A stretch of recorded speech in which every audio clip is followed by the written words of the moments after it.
Hi guys and welcome back to my channel. Today's video is going to be my October reading wrap up.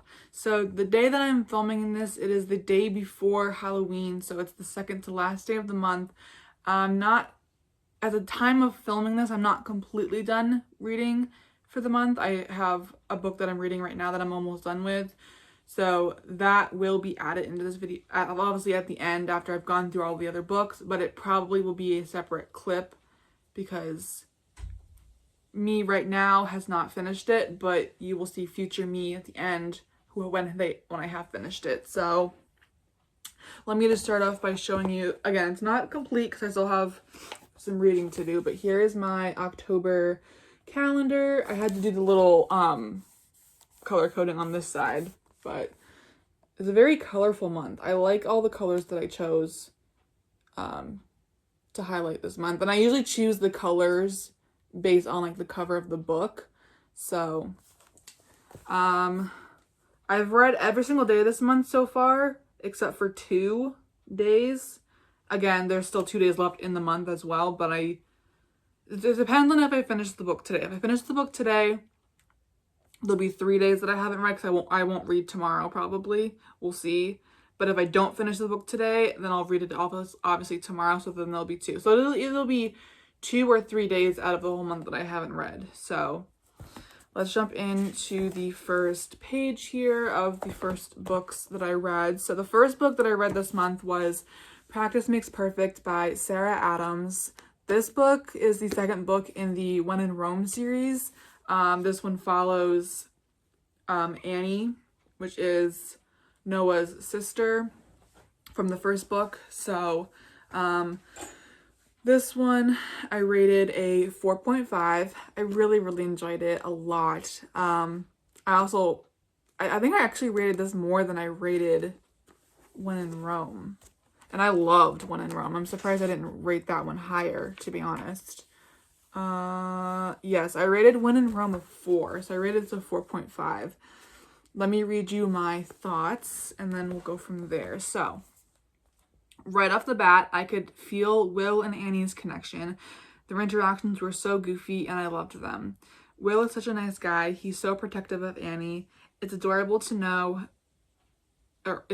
how much he cared about her. I loved him. I had a lot of feelings while reading this book. I think Annie and I are pretty similar in some cases, so I understood how she was feeling. Will and Annie's relationship makes me so giddy. I loved the ending. It caught me by surprise. It felt really good to be back in this town. So, absolutely adored this book. Like I said, I love this town. I love the characters. Just a very good book, and I really enjoyed it. So again, first read 4.5. Started off the month pretty high, pretty well. So then the second book that I read was actually on my Kindle, and I don't know how to bring it up to like the whole screen without opening the book. So right here in the middle, Keep Your Friends Close by Lucinda Berry. This one is I don't know if it's a murder mystery or if you would just consider it a mystery, but it is very intense. So I rated that a 3.5. My thoughts were, this book was kind of insane. The majority of the book, it felt like I was reading about a reality housewives show. The characters all had their own personalities and secrets. I was a little surprised by who killed Kirsten, but what happened after they were arrested was so crazy. My jaw was on the floor. I was left with so many questions at the end. I wish there was a follow-up story. So as far as I know, there isn't a follow-up story to this book, but I really wish that there was, because it literally, not on a full cliffhanger, but I almost feel like it left on a cliffhanger, but like not. I just had a lot of questions at the end. Like some of the questions that I had, they weren't answered at the end of the story. So and a lot of it was stuff that happened at the end of the story that is, I feel like it didn't get like wrapped up completely. Like what happened to this person or what happened to this person or whatever, like things like that. But the very end of the book, Like, that's probably one of the craziest things I've ever read. Insane. I wouldn't say it was scary. I would say probably a little gory. And that's just like the ending part. The rest of the story, like I said, it felt like I was reading about some reality housewives. And like then tying in with like a murder mystery type of feel, like they're trying to figure out who killed one of the characters. So overall, really good book. Again, kind of crazy, but I enjoyed it. So next up we have The 7-Year Slip by Ashley Poston. Is it Poston or Poston? Poston? I'm not sure. Anyways, I was very nervous about reading this book because this is a lot of people's favorite book, and they're just very high up there on like everyone's list. So I was nervous about reading it. I rated it a 4. Let's see what my thoughts were. Okay. I looked up how to pronounce his name when I read it, and now I don't remember. I think it's Ewan. I apologize if that's wrong. Ewan was so sweet, especially with Clementine. The time slip was interesting. The way Ashley Poston wrote about Clementine grieving for her aunt made me feel like I was grieving her too. I loved the New York setting. I also loved Ewan's nickname for Clementine. Overall, this was a cute and enjoyable story. So, I have read earlier this year, actually, if you guys remember back to, what month was it? April? Yes, April. I read In 5 Years by Rebecca Sturl, I think that's how you say her last name. And that's also kind of like somewhat of a time slip, where she like steps into the future 5 years from then or whatever. But this was a little bit different because she was going back and forth between now and the past. So, but I think this was very well written. Like I said, the way that she wrote about Clementine grieving for her aunt, it made me feel like I was also grieving her aunt because it was written so well. Again, like I mentioned in my thoughts, I love the New York setting. I think that's one of my favorite settings is like a New York City setting and a small town setting. Like those are just my favorites to read about. But I enjoyed it. Like I said, I rated it a 4. This is the first like full book from her that I've read. I did read her little novella bit from the Improbable Meet Cute series. I read that earlier this year. Her book from that was, let me double check. I want to make sure I'm getting it right. With Any Luck. That was her little bit in that series. So this was the first real book that I've read from her. I did enjoy this more than that little novella, but I guess I can understand the hype now. I didn't love it as much as other people did or do, but I just gotta turn my Kindle off. I forgot I left it on. And just in case anyone was following along with that, I figured it out. I looked it up and figured out how to get the cover of the book that I'm reading on here. You had to pay like $20 to do that. So I did get that done, and now I have the cover of the book that I'm reading on my Kindle, which I love. It's so great. So moving on to the next book was Killjoy by Holly Jackson. This was the little novella that technically goes before you start the Good Girl's Guide to Murder series. So this is before the first book, which I didn't realize that until after I had already read the first book and maybe even the second book. But it doesn't really like mix anything up or anything. This takes place before the first book. So it's leading into her going into her senior year and selecting her project subject and the whole investigation thing. So this is before that. And again, it really had nothing to do with the actual story of A Girl's Guide to Murder. this was like the summer. Was this the summer before? No, they're still in school, I think. Anywho, I rated this a 4. And my thoughts were, this was such a fun little read. I loved the idea of the murder mystery party. I loved how elaborate and thought out Pip's answer was, and it made total sense. It was a great read right before Halloween. So again, I think this took place in the summer, or like the beginning of summer or the end of the school year or something.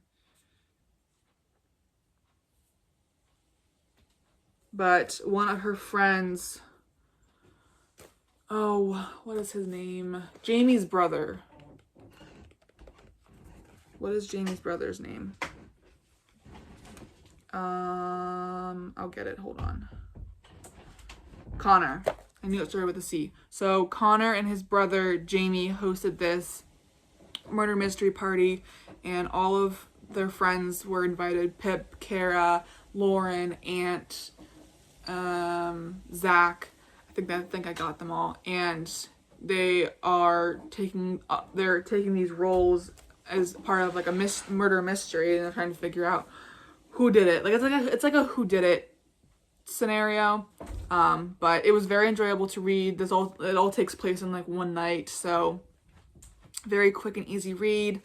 And like I said, it leads right on into the first book of A Good Girl's Guide to Murder, where she's picking out her theme or her subject for her senior project. So the next book that I read was What Happens After Midnight by K.L. Walther. So this is the same author that wrote The Summer of Broken Rules, which I read earlier this year and absolutely loved. I rated that a 5. This, however, I rated a 4.5. I enjoyed it a lot more than I think I thought I was going to. But let's see what my thoughts were. This was such a fun idea for a book. I loved the scavenger hunt and the secrecy of the jester. I loved Lily and Tag together, as well as them with Alex. They were all such great characters. I really enjoyed the story and the author's writing. So yes, like I said, this is the second book from this author that I've read, and I think she knocks it out of the park every time. So yeah, so the premise of this book is Lily and Tag, they're like the main characters. It's their senior year, and there's a tradition at their school where someone is named the jester, and you don't know who it is.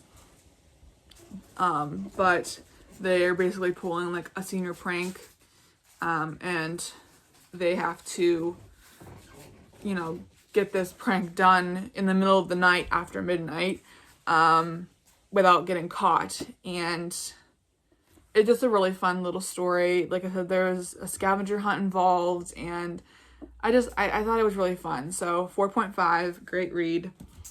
Next up, we have The Naturals by Jennifer Lynn Barnes. I was really looking forward to this book, especially after reading The Inheritance Games, which has nothing to do with this. It's a 2 completely different series, but I read that from the same author, I think last month or the month before. But then also, I've just been seeing a lot of talk about The Naturals recently, and it's just been really hyping me up to read it. Before I started this, though, I was a little nervous or hesitant and unsure about it, but then after I got into it, wow. So I rated this a 4.5. Very good book. Looking forward to continuing the series for sure. Let's see, my thoughts were, this book was intense. It had me in tears at times and my jaw on the floor. I never knew what was coming next. It was very well written. The characters were great. I loved Cassie. It was such a good mystery. It definitely had me on the edge of my seat, wanting to know what happens next. So, yeah, intense, especially, again, towards the ending. That's where all, like, the big stuff happens in these mystery books, is at the end when everything's coming to, like, the light. And, yeah, I'm very intrigued and looking forward to continuing the series. There are 3 more books in the series, so can't wait to get to those at some point. And that's all I've got for right now. Like I said, I am in the middle of one more book that I hopefully will finish either today or tomorrow, so you'll see that clip next. But yeah, so I'll just jump right into that. Here's that clip of the last book that I read this month. Okay, so this is future me here. I have finished Reminders of Him by Colleen Hoover. Also, happy Halloween. It is Halloween when I'm filming this. It's the last day of the month. And I finished this book. I rated this a 5. And I'm kind of just like raw dawing it here because, did I say that correctly? Raw dogging it. That doesn't sound right, but I think that's right. Anywho, I have not even written my thoughts or anything, so it's all coming fresh from my brain. And yes, I rated this a 5. I loved this book. It was so heartfelt, heartwarming, well written. It wasn't, I don't think it was small town, but it felt small town. And I don't know, I love the characters. I really, really adored this book. And I highly recommend. It's a beautiful cover too, by the way. And yeah. Okay, and welcome back. So as a final recap, I read 1, 2, 3, 4, 5. The Kindle book makes 6, and then the last book that I read is 7. So I actually surpassed my goal. I actually hit 2 goals. So one is I actually read all 6 books that I picked out on my TBR, which has never happened. I usually only read 5. So to even read all 6, insane. But then I added a 7th. I read 7 books this month, and that is absolutely crazy. I don't know if I'm ever going to be able to beat that, but, and I really think, honestly, it had a lot to do with the fact that I had a short novella in there. But I don't know, I guess I just like, because I don't know if I've talked about this before, but I kind of like do the math and try to figure out how many pages per day to read based on how many pages are in the book. So I guess I got a lot of good books in here that were easier for me to read in so many days.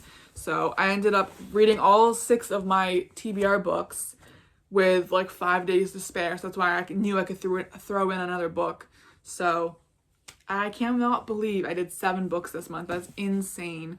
And I don't know if that's going to continue. I doubt it, but I'm very happy that I did get to do more than my usual amount. And like I said, it's surpassing my goal of just reading all 6 books in my TBR. So I don't know. We'll see if that continues, but thank you guys so much for watching. I hope you guys enjoyed it, and stay tuned for my November TBR. We are coming into the holiday season, so expect to see some Christmas books these last 2 months of the year.